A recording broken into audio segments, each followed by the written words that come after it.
Renz, halika dito. Ba't ngayon ka lang? Ba't ngayon ka lang? Galing sa school. Anong ginawa mo doon?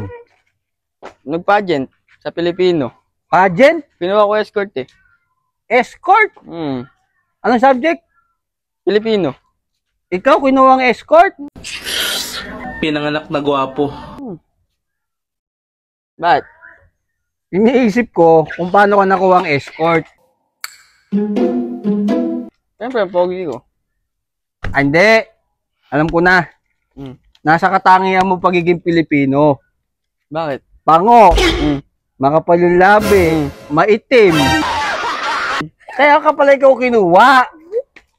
Dahil nasa yung katangian ng isang Pilipino. Sorry. Gabi naman yun. A few moments later.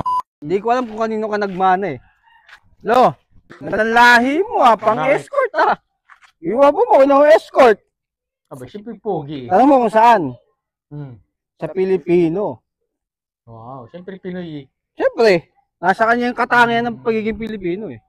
Manang-mana sa'yo. O bakit anong katangian niya? Ba't Siyempre. escort? Pango. Makapal ang labi. Maitim. Pandak. Pero may dimple. Wala. Kalate. Oh. May dimple. Diyan ka pala nagmana. Maitim. Di ba? Pogi.